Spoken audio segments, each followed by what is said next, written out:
Welcome to the Leading with Empathy podcast. This episode is a cracker. It's not often I get to speak to someone who's had such an incredible journey as Michael Philpott. Now, Michael is an executive coach. He helps leaders who want to speak and bring their stories to life more effectively. He spent a lot of time helping with that communication space, but his backstory is absolutely fascinating. All the way from humble beginnings with long dreadlocks and tattoos everywhere, Michael shares so much about not only his journey and some of the challenges he's been through, but also shares a lot of wisdom in how to communicate with authenticity, how to really connect with your audience, how to make sure that you're helping your message really cut through all the noise of our modern busy lives. I think you are absolutely going to love this conversation because I know I did. Please enjoy this conversation I have with Michael Philpott. Welcome, Michael. Thanks for making the virtual trip across the ditch from Christchurch. How's everything over there today? Hot, unusually hot for Christchurch. It's a fantastic day. I think that's the word hot might be relevant or relative depending on your point of reference, but it's good to hear that the weather's nice in Christchurch. Look, I'd love to know a bit more about your story, your journey, how you got to being where you are. You're a speaker, you're a coach, you run workshops and help people to express themselves and have more charisma. How did you get to that sort of place? Small steps that were not planned actually at first. So one of the things people don't know much about me is that my prior life was as an outdoor guide, right? So taking American ambassador students out into the middle of the Southern Alps in the middle of winter and running a one-day intensive personal development program where they learnt about themselves through fear and where the fear in the outdoors of us throwing them off a 200-foot cliff on a piece of rope no bigger than your shoelace, where they learnt about themselves, how to overcome fear in the outdoors. We then spent the rest of the day and the evening transferring that across into how they could use those skills in their life going forward, like applying for colleges and, all aspects of life. So we, as outdoor guides, we had a guy brought in and his name was Dr. Rich Allen. And his job was to teach us how to be more American. And here's this guy, he's 6 foot something, like he's a giant and big, powerful Texan, accent. And he comes in and he starts running training for us. And we learn how to be way more effective with how we speak. But his doctorate was in accelerated adult brain-based learning, how the brain receives, processes, stores, and recalls information. So we're getting this like some pretty serious high-level learning and training from this guy as outdoor guides. And of course, we have no measuring stick, what to measure it against for what we're doing. We just know we're pretty good outdoor instructors. And alongside that, we had to do, pre-hospital emergency care and then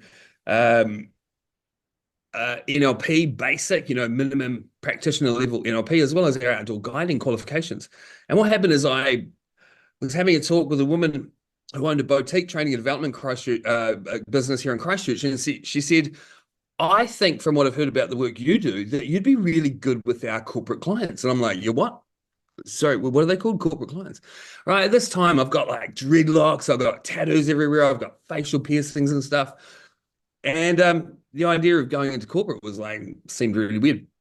But sure enough, I said, who are your clients? And she said, well, we've got IRD. I'm like, okay, not generally everyone's friend, but they're good people there. We've got FMG, Farmers Mutual Group. We've got New Zealand Police, New Zealand Fire Service. And I just went, yeah, that'd be cool. And what happened is I went into those industries and up until me coming in, because it was a 2-day high performance coaching workshop, how to train managers to become coaches. And up until me coming in, they'd had all of these textbook management training people come through and go, in a worst case scenario, you've got to let mistakes happen so you can coach through it. And as you can imagine, New Zealand Police kind of went, and Fire both went, it's not kind of how it works. People die and that's not good for anyone. So I roll in and I'm like, Well, of course you have to step in. Like my background, if I see someone is about to fall off one of the cliffs because their harness is coming undone, well, you've got to step in. But the key is the relationship that you have with your employees, with the people you work with, like the pre-established relationship that you have, so they don't feel offended by what you've done. They feel like, wow, thank you, right? And you can definitely coach through it afterwards, like what happened with that harness? Why was it? What point along the trip did it not get secured properly? So, and that was all about creating an environment and a culture within which we worked as outdoor guides, where we dropped our ego, which was hard as outdoor guides, lots of testosterone in that industry, drop our egos and put our customers first, our clients first, right? But that was me. That was my transition. Was I, slowly got rid of my dreadlocks, got rid of the piercings, found a suit somewhere, put it on, kind of half. It's not really a suit, pants and shirt. And then that was me. Like I went from outdoor guide to indoor trainer, and kind of dabbled in both for a little while, and then just sort of moved right away into corporate training and development, which I've been in for the last however many years. I lose track. I had hair back then, so it's been a while. Sorry, losing the dreadlocks, was that you intended to do it, or it's they maybe left on their own? It was a funny one, right? I was sitting in a meeting with ACC, right? So New Zealand's Accident Compensation Corporation. And I was sitting around a table, and for whatever reason, and maybe this is your own personal positive anchoring, but I felt that my dreadlocks were getting in the way of my message, and my message was important. Whatever it was that I was trying to convey, it was really important. And I thought to myself, if my dreadlocks are getting in the way of it, then I'm gonna reduce that friction between my message. And to a degree, maybe in the earlier days, I did blend in a little bit. Obviously, I don't now blend in. If anything, I try to do the opposite of that. But I think to a degree, it was very noticeable that that was friction within the communication channel. So I reduced a lot of that stuff. But I mean, it was a hard thing to let go of at the same time. It was But pretty novel. yeah, and there's an interesting piece, right? Which is, how you present yourself. There's a lot of I hear debates. I'm with you on the tattoos and things like that. I have these debates or thoughts that go in my own mind between, is it being inauthentic to sort of pull that stuff back and pull it away, or as you said, is it if it's causing friction in the communication channel? Is it just good practice? Is it about saying, hey, look, it's not about me, it's about getting the right outcome. Therefore, let's do what needs to be done there. Definitely, definitely. And I'll give a shout out to Mark Bowden right here, right? So Mark Bowden, if you have a look on YouTube, you'll find a TEDx talk in Toronto, which is titled "Why We Need to Be Less Authentic." And his title's kind of grabby, right? It's like, what? Aren't we living in the age of authenticity? And it's like, there's truth to it, right? Like our authentic selves can oftentimes get in the way of the message that we're trying to get across to people. And, our reptilian brain that is saying, protect yourself at all cost. If you're trying to get a message across and it's going warning, warning, cover up, back away, well, that's not going to work for you for being a person who is a messenger, to some or many. We naturally are constantly fighting our own evolutionary biology to show up and be open and expressive. And that is very inauthentic. We have to be inauthentic against our programming to be able to hit messages in the way that work for people. Otherwise, we'd all be sitting at home in our caves, safe. Yeah, I find this particularly important when, when you're trying to understand someone, or when you're trying to empathize and really get to know and understand another person. I think to someone like Jane Goodall going in to live with the chimpanzee, she doesn't go in there and go, well, I'm a bloody human. I'm just going to be a human and you should do what I think you should do. No, she actually does the complete, like almost tries to blend in and be part of the environment so that she can observe. Do you see the same sort of thing? I'm wondering when you made that transition, what did you find surprisingly easy or hard when you go from, your old world, if you like, to this corporate world that you were describing?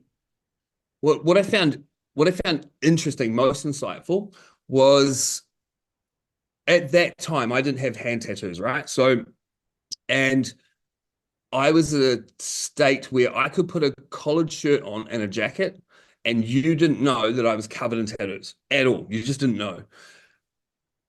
I would run two really in-depth, intensive training days with these people, life-changing, right? We were doing a lot of video analysis and video assessment back in those days with the big old camcorders. And I would walk down the street in a t-shirt the next day and walk past someone who had been in my training workshop. Didn't even recognize me. I found that interesting, insightful, and unusual. The other part that I found interesting was that by putting on those clothes, I could walk in any door. Like, doors were not closed to me. And there were certain things that are just a given when you appear a certain way, right?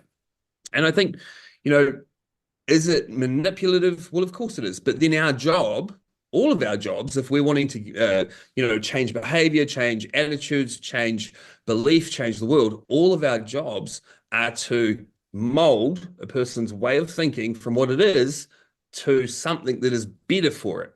Because that's what manipulation means, right? Is to change it from its original state into something that's even better for itself. And that's what we do.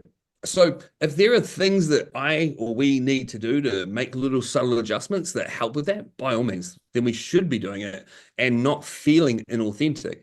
I think there's a time and place for our own personal authenticity.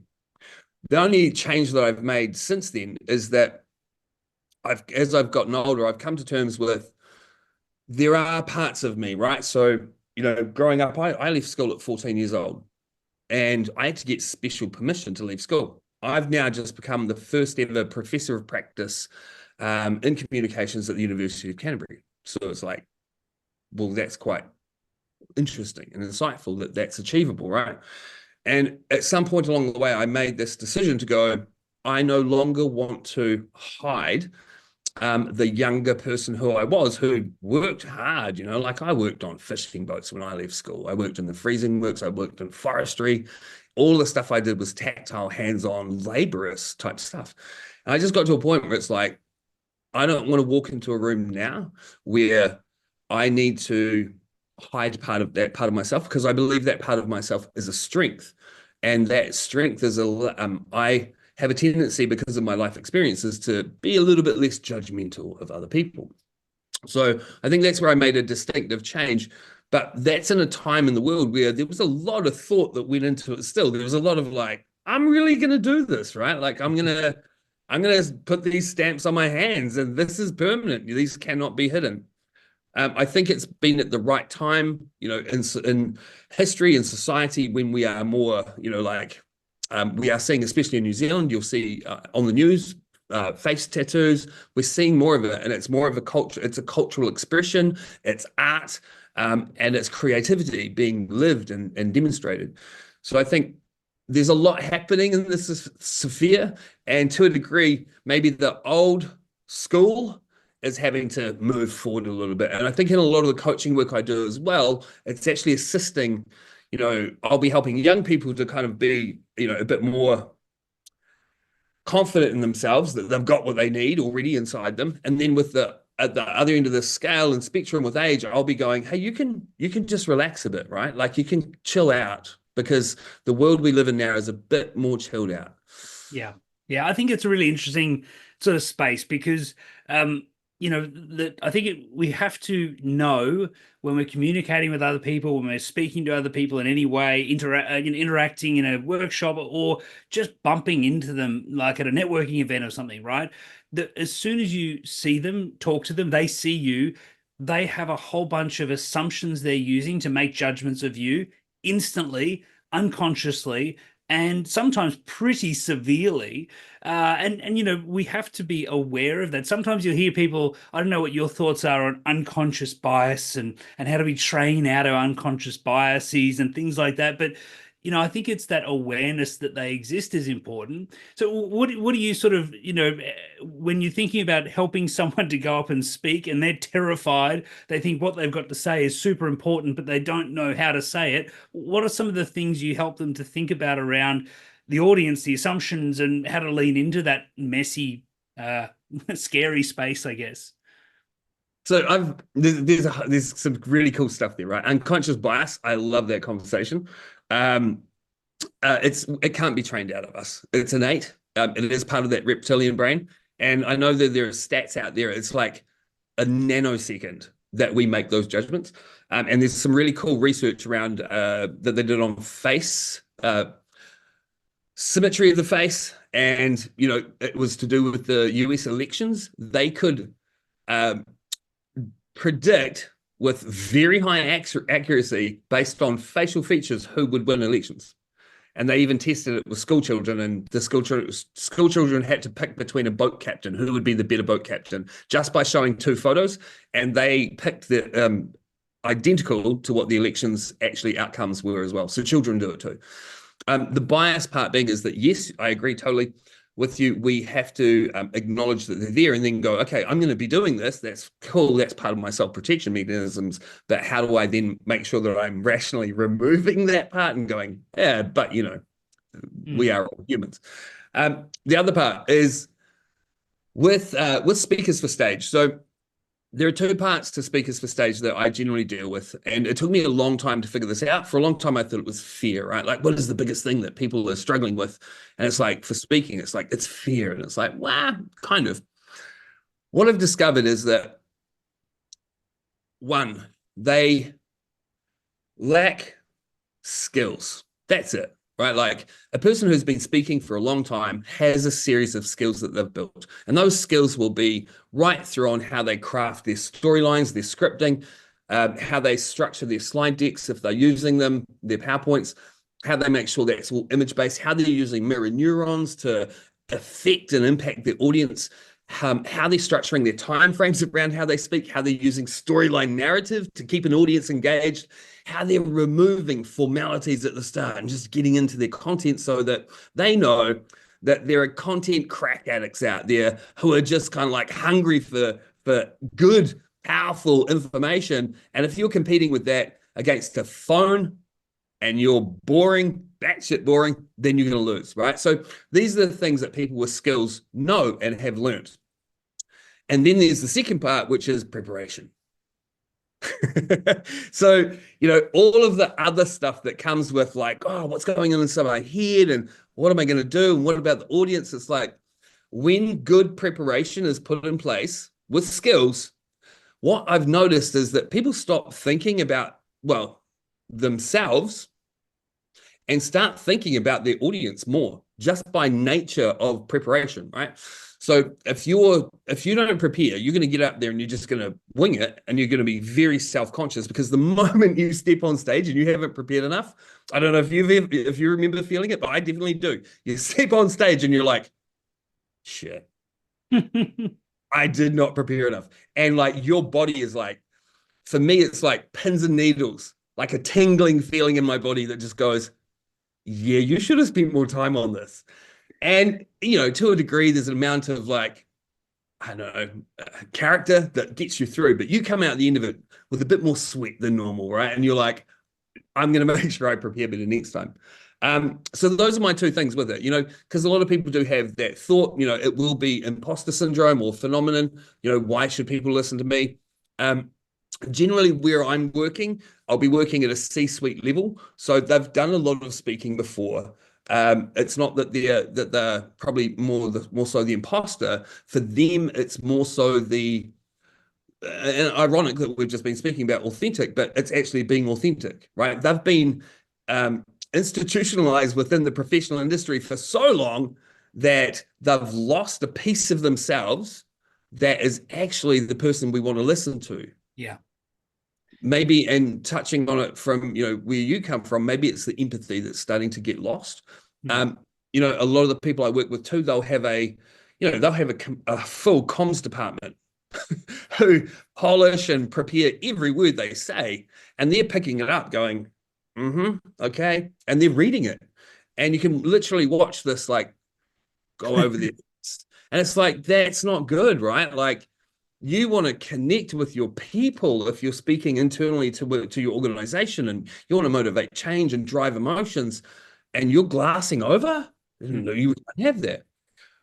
So for them, the biggest challenge is like, how do I just do me, right? Like when I've been so reliant on my comms team, and I'm scared that my comms team is going to freak out on me as well. And then, of course, on top of that, at the levels, certain levels, we've got public scrutiny where they are legitimately worried they're going to be dragged through the media. So it's kind of a really fine balance within making sure that when those people are preparing, they are authentic and they are safe, right? Like safe in the way of not safe to the point where they just shut back down, but oftentimes it'll just be authentically expressive, right? Like, you mean I can move my hands when I speak? It's like, yeah, you can. You mean I can smile when I speak? It's like, that would be preferable. Yeah. But, I they've think, become so locked down, they don't do it. yeah, it's such a fascinating topic because I've worked to large corporates and worked inside and alongside and often you'll see a couple of things happen, which I think talks really well to what you're mentioning here. Sometimes you'll get the CEO in a box who'll just read what's on the piece of paper, and of course we don't care about what they're saying because they don't care about what they're saying. They're just reading something on a piece of paper. Their personality's not in it. Their story's not in it. Then unfortunately sometimes you'll see the person realize that on stage and think, oh, I'll just put something fun in there about me, which is not relevant, not prepared. That's where that's where comms teams start to get very nervous. And it comes back to that thing of preparation. I in year 12, which is a long time ago now, I did the valedictorian at our school, and I was too confident. I would been done very well in Toastmasters months before. I thought, I've got this. And I got on stage and I had written a speech, but as soon as I tried to read what I'd written, I couldn't speak. It all got muddled. Nightmare. And so again, this is where that preparation comes, doesn't it? Like, how do you help executives to, I guess, let go of the shackles of the box, but also not wade into the crazy stories of their Yeah, yeah. past and get that balance right? So I know what you mean. I with the and it's cool that you've had the experience, right? Because we have to have the experience ourselves to then be empathetic for others and go, you don't want to have this experience. Like, trust me. And for some people, they need to have the experience. They actually need to. I do come across the odd person who's like, by nature, they are quite confident. When it's like, nah, maybe the confidence is before the skill type of thing. So with that, how do you balance? How do you measure it? How do you find? I mean, what I've really found interesting, and I saw this once, kind of aligned to your story, but different, was I was at how could I say it, all predominantly men's private event at a club, like the gentlemen's club thing. And what was happening is they were celebrating 80 years of being, established. And the brand new president jumped up and gave this big kind of like speech of like, we're really proud to be 80 years. And, we're looking at diversity and inclusion, and we're looking to grow our numbers and expand and all of this. And it was like, wow, that was really good. And then they went, and what's really cool is I can see there's a whole bunch of women who have come along who are new, and this is so good. This is what we're looking for. And I'm like, this is so good. This is almost too good. What's going to go wrong? And sure enough, and he's like, so that's enough for me. We're going to get whoever it is to jump up and have a quick couple of words. And he does. And he jumps up and he's like, so I thought I'd kick off with a couple of jokes. And I'm like, no, here we go. And I kid you not, his words, not mine. It was a joke about the first one. I feel sick repeating it, but I have to give you context. I asked my wife to paint the porch, came home and she painted the Porsche. I'm like, okay, that's bad. that's bad. Read the room, bro. Don't read the second one. And he didn't read the room. And he went, okay, cool. So the second joke is that years ago, so I'm sorry, I was driving along the motorway and doing the speed limit and stuff, and then a cop came racing up behind me with his lights on, and I saw him, so I took off, and then I got way down the road, and he finally pulled me over, and he said, "Why did you take off when I put my lights on?" He was like, "Well, my wife left me for a cop years ago. I thought you were her bringing her back." And I was just like, two jokes back to back, right after, and they're both, misogynist, Misogynist, yeah. terrible, like terrifying. You just don't expect to hear that, right? And maybe it was the environment, but this was, there were a lot of gray hairs in that room, and I thought to myself, how did that happen? And I had to break it down, right? How did that happen? Now, just to give the listeners a little bit of payback on this person, those 5 women, I know one of them personally, and she is a staunch feminist. And they did not hesitate as a group walking up to him at the end of them speaking and asking him, "What were you thinking?" And his answer was this: "I spoke to my wife. I ran the jokes past my wife, and she said they would be okay."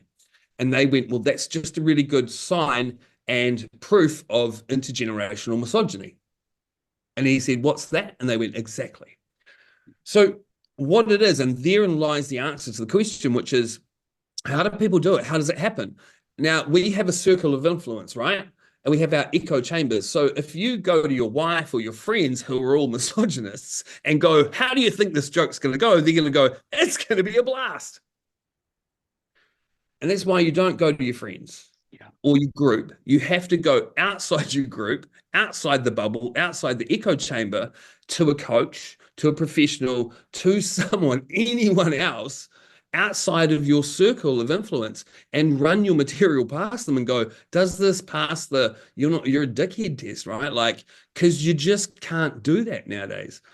It burnt them, right? Like, it burnt them so bad, and it went against everything that the brand new president in their first standing speech of their role just got taken down by it. So Yeah, it's such a great story. I mean, I laugh at how cringeworthy the jokes are. That it's that lack of understanding, and again, this is where when I talk about empathy, often people mistake what I mean, because they'll often go, "Oh, yes, I'm very empathetic," but what they mean is I'm nice to people who I like. I'm nice to my people, my group, and that's easy to have empathy for them because they're like you. I want you to have empathy for people who are nothing like you. Now, and if I'm a CFO and I'm getting up to speak to a bunch of finance people, yeah, I might use some language that's all okay. But if I go to a different department where they don't know what that language means, I have to understand them. And that can be, how do you help people, I guess, bridge that gap? How do you help people to step past the confines that are their own mental models that hold them back? I've probably got I've got the best job in the world. I get to walk into environments with some of the smartest people on the planet, and I get to say something they've never heard before from their peers, right? Like, if we're talking CEOs or we're talking data, computer science, rocket scientists, I get to walk in and do something that they've never had done to them. I go, "Start talking, tell me, like, run me through your talk." And they're like, "Blah, blah, blah, blah, blah." And they'll go, like, "The second stage rocket propulsion for the data." And I'm like, "What?" They're like, "What do you mean?" I'm like, "I zoned out, man. I have no idea what you're talking about." And they're like, "Really?" I'm like, "Everyone knows." And I'm like, "I don't know. I'm not everyone, and there's a lot more of me. Like, who are you trying to talk to?" And they're like, "People that want to know about second stage rocket propulsion." Where is the second stage rocket propulsion? Like, as soon as you say rocket, I'm thinking Space Shuttle Columbia. Those things the size of a house, right? With massive flames. And he's like, "No, no, no, no, no, no." I said to this guy, this is an actual story. I said to this guy, I was like, "If I draw a picture, and I'll do it for you because it's fun. If I draw a picture right now with this pen and paper, right? I'm gonna draw a rocket." And I was like, "I'll draw a rocket." And I was like, this is what I see when I think of rocket, right? Yep. Like, yeah, that's the second stage over there, over there. I'm like, cool. He's like, I'm like, that's the first stage. Where's the second stage? He's like, well, if you draw a line midway through it, right, about there. I was like, yeah. He said, well, that top part, breaks off. And I'm like, oh, I've seen that. Yeah. He's like, yeah. He said, well, yeah, our rocket, it's that little tiny one there. Yep. And I'm like, I said to him, that's really cool. That's amazing. That's so helpful. I said, can you draw this picture better than I can? He's like, probably. I was like, can you do that for me then? Can you draw this picture and put it on your slide deck? And he was like, I can. I was like, and when you get up there and say, we work in second stage propulsion, and you click on that slide, you can go, not this part, that's first stage. We work here in this part, the little one, second stage. And he just went, oh, that's easy. I'm like, yeah, and it's easy for everyone else to very quickly understand what it is that you're talking about. And it removes all that language, right? But it takes work, like that person argued though with me, not in a bad way. They just were like, but I've dumbed it down. I'm like, not enough. Yeah. um, you know, I've got a couple of things within myself that are really helpful for coaching. So I've got ADHD, right? So one, you'd better be pretty interesting and entertaining when you speak. Otherwise, I'm going to go squirrel, right? Like it doesn't take a lot for me to do that. And what we're finding is that, the current stats are 15 to 20% of the population are diagnosed ADHD. And we know that the numbers are way more than that, right? Undiagnosed. So 15 to 20% of people in your audience are ADHD. They're looking for any reason to not pay attention to you. And it's not because they don't like you. It's just they like something else better. So you've got that. And then you've got the current reading and comprehension age for adults in New Zealand, Australia, and the US is 12 to 14 years old. So if you're trying to get your message across to your audience and you're using internal language and you're, not accounting for the fact that you're dull and boring by, bringing it up and down with your delivery styles and your voice and your tone and your face and your body and your slides and everything. If you're not doing all of those things, there's a big portion switching off. And then you've got the other portion switching off because you're speaking way over their heads and they feel dumb. And when it gets to Q&A, they're like, totally zoned out. Them and all the ADHD people are over there playing on their phones together. That leaves this really small little segment of audience going, oh, well done, Charlie. That was fantastic. They're not your target market. They're not your consumer potential customer. All the ones that you just alienated and left over there feeling dumb, those are the ones who won't come and talk to you. Yeah. And that's who you're trying to talk to. So in its own way, how do I get people to understand that? Purely by having ADHD and making it very clear, I've got ADHD. Like, I'm going to zone out if you let me, right? It's your job to not let me. And then the second part, I get to tell them something that I've never heard, which is, I don't understand you. And you understand why that won't happen with them, right? Within their circle, within their workplace, who's going to be brave enough to go, I don't understand you. You're my boss, right? Like, and a lot of people, they're not going to their boss to run their story past, hey, my boss is my story good. They're not doing that. They're going to go below them and go, hey, listen to my story. And that person below them is like, yeah, that story's great. You're well done. They're not getting proper feedback, right? Because of those reasons. Maybe they should go up the chain a little bit, or they need to go outside of that. And that's where people like you and I come into play. That's why we exist, why we do our jobs. Yeah, it's such a great point. I mean, I love people roll out this stat that, humans have only got a 8-second attention span. And I'm like, well, no, because people binge watch series like Game of Thrones for 10 hours straight. They don't watch an 8-second burst. What they've got a lack of attention for is boring. And I think this is, your point. You mentioned it earlier, but when you get on stage, don't tell me about who you are and what you do. I don't care. tell me something that really engages me. I mean, I always start a lot of my keynotes. I start with the phrase, "I was standing there in a hospital room, looking at my wife on the operating table. My heart was racing." Right, immediately you get, "Holy shit, what's going on here?" Right? Yeah. Is that sort of the same thing that you would talk to? You get into the story, get deep in it straight away. Yeah, for sure, definitely. And I mean, so we call it a hook and an open loop, right? So in the technical part of it, so how are we hooking our audiences? This is actually a discussion I had with a coaching client just a couple of days ago, and they were delivering to a very professional environment for an award ceremony, and they had to choose between, do I do my standardized, they get introed by the MC, and then it's standardized in New Zealand at certain in certain environments and at certain levels. You need to do a mihi, right? You need to do your cultural Māori introduction, and it's like, it's very hard because if you do that, then it means that your hook you don't have your hook and your open loop, because you're doing a formality. Now, if it was back in the day, it would be equivalent, and it's not the same. It's very different, of course, because it's a cultural piece, and it can be done if it's done well, like any kind of cultural piece. If it's done well, it's good. But it's when they get torn off into the formality of thanks everyone for speaking, thanks to it's like, kill me now. And what happens is, as soon as people do what we're expecting, and this is no different in school and in training, actually, as soon as they do what we expect and we've seen done before, we go, here it comes. Here we go. It's going to be the same as every other time. And then someone like you jump up on stage and you go, boom. And it's like, what? Did I hear that right?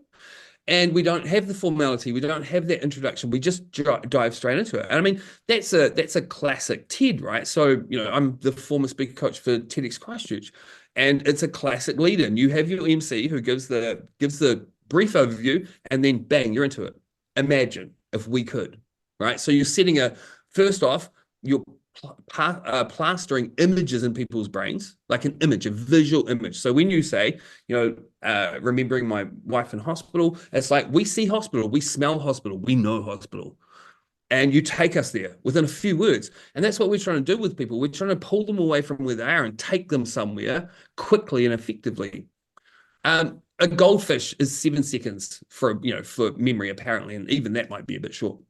From what I recall, the attention span is anywhere from 15 to 45 minutes, depending on a whole bunch of variables. But you're right.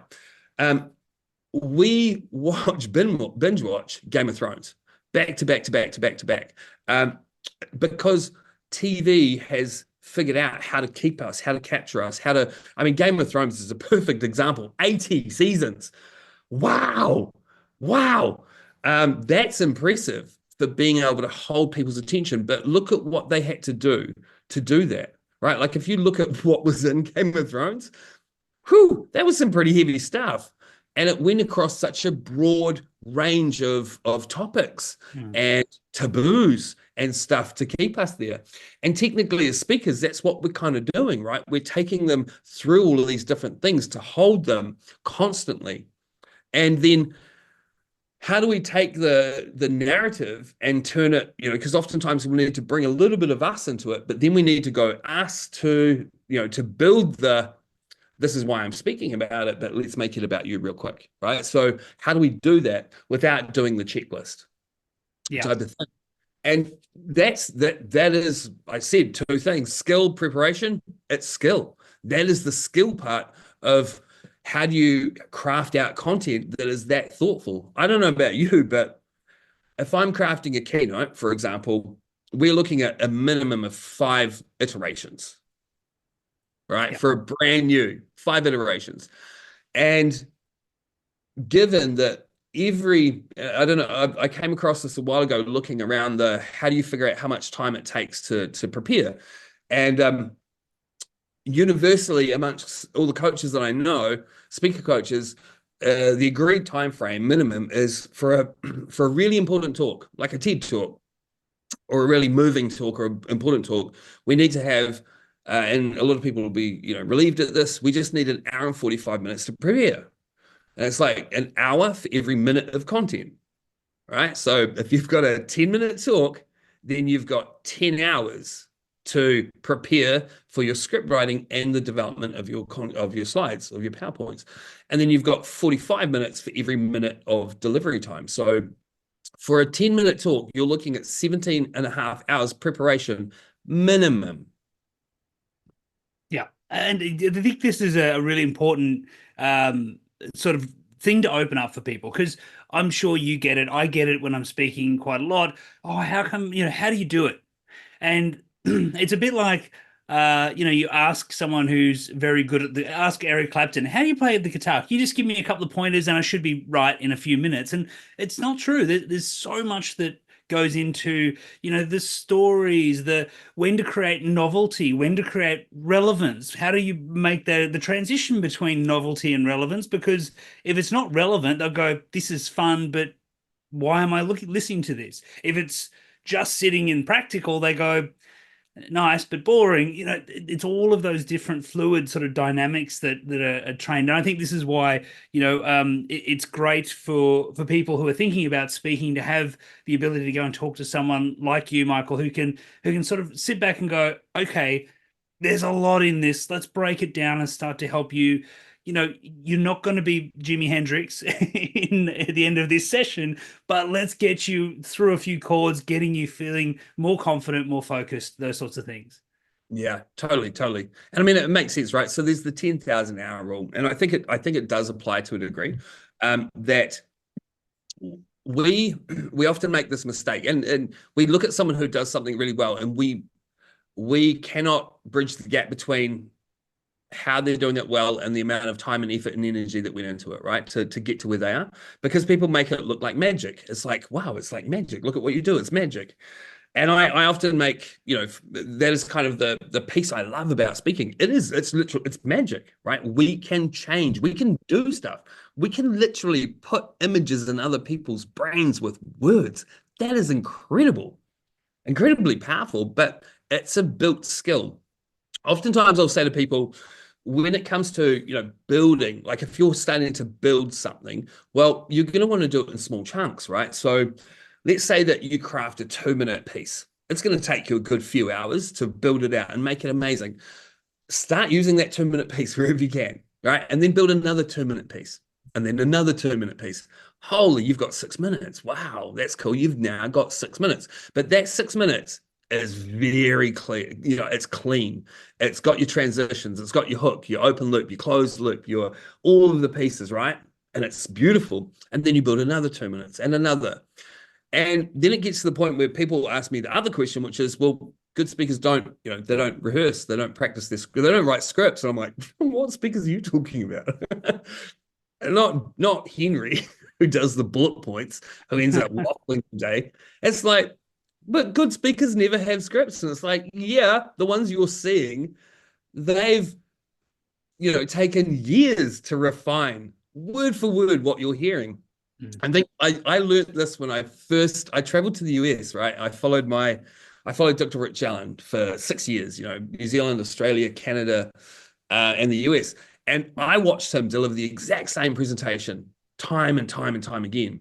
And a couple of things happened in those moments. One, my initial thought was, that's a bit rude, isn't it? Like I said to him, don't you feel like you're kind of like, you just saying? And he's like, the hardest part of my job is delivering it like it's the first time every time. Delivering it in such a way with so much energy and passion and enthusiasm that those people in the audience, that's the first time they're hearing it.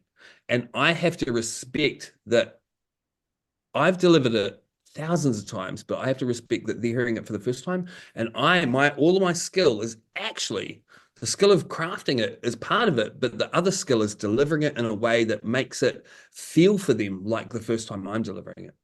And he said there are even bits and pieces in there that we put in that are, there's a little accident that you put in, to like, oops, that was unexpected type of thing, just to keep it alive. And I said to him, how do how do you do that though? Like, how do you keep that alive? And he said, I get bored. I do. Honestly, I get bored sometimes with myself. I get bored with the sound of my own voice.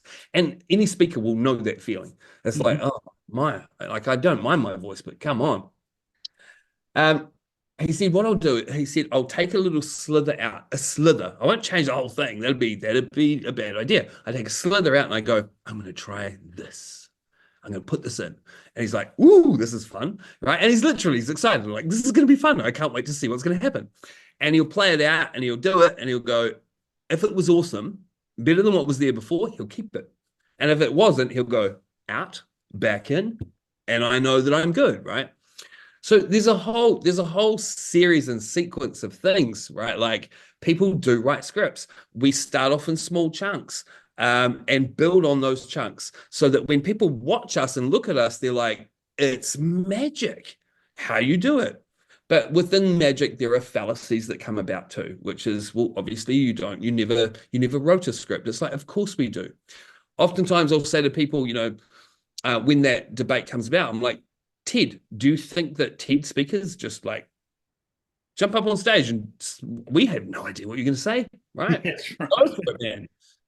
That is so polished, so curated, but it's curated to the point, and this is the real key part for all of us is how do I deliver it in a way that doesn't make it seem like I'm reading the script in my head, right? Yeah.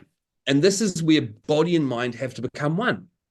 So if we just rehearse, route, and then we went to the such and such, and if we just practice that way, locked into our head, well, it's going to come off like that, and we're constantly looking, where are the words? Where are the words? They're up here somewhere. Where are they? Oh, that's right. This is what I think I'm supposed to be saying. If we only practice through our mind, then we're only half there. So we need to practice like our body, as you know. So I have no doubt that when you do your opening for, I still remember, there'll be a body posture you have. Yeah, It'll be absolutely. like, yeah, it'll be down. It'll be like your voice tone will be down. Your body will be down. You've practiced that, right? Like, so your words are not anchored up here in your visual memory. They're anchored in your entire body. So that when people deliver and it feels so rich and authentic is because their whole body is bringing you a performance, not a presentation. And people don't see that part. That's the bit where they're like, oh, they just, they don't need scripts. It's like, no. We've had to do all of those types of things. And you can tell when one of the two is missing. If it's all body and no brain, well, we're kind of like, that's weird. And if it's all mind and no body, well, we can feel that disconnection between us and any audience. Yeah, absolutely. And, I think that's exactly right. It's a bit like watching, a great guitarist or a great instrument player of any type. They riff and they play, but it's because they're so embodied in the work and in what they're doing and so in tune with it that it allows them. And I think, again, that's that preparation you talked of. Michael, I could talk to you for hours, but we have to wrap up soon. I want to ask you a couple of quick empathy card questions just to pick your brain a little bit. What's a personal value or belief that really guides you in your decisions and actions?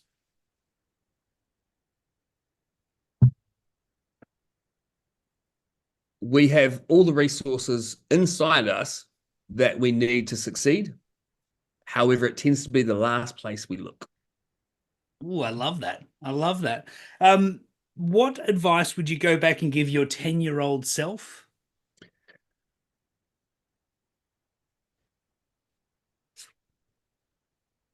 Everything is going to be okay. Oh, awesome. And final one, and this might be a big one. How do you define success? Success is the relationship between yourself with yourself, first and foremost, right? I think it was Carl Jung that said, we'll do anything to avoid looking into ourselves. We don't become enlightened by imagining figures of light, but illuminating the darkness within us. And I think for myself, success for anyone, particularly myself, is there are dark parts in us. And to be successful anywhere, we have to illuminate those parts, bring them to light, instead of hiding from them, because as soon as any behavior we have that we try to hide will just manifest itself in some other way. So to me, success is our relationship with ourselves and then how that ripples across to other people. Oh, that's a great way to end. It's one that I absolutely resonate with, and we all go through life. We make mistakes along the way, but if someone's getting up to speak on stage, I think, as I said, having the ability to work with someone with that sort of sage advice and support it, and as you said, honest feedback. I think the one thing I see with a lot of people is they go, "Oh, well, I asked my mum if my talk was good, and they said it was really good, so I should be all right." Yeah, mum loves you, but it was shit house. You need to change. So you need that good advice. Michael, been a real pleasure. Thank you so much for taking the time. And thank you for having me in Australia for a little bit. I'll steal a bit of your warmth from where you are there. Definitely a heat difference between us. Very cool to talk to you, and thank you very much for your time as well. And thanks to My everyone who's listening. Absolutely, my pleasure. We'll put all the links to you in the show notes as well. And it's been awesome, mate. Take care.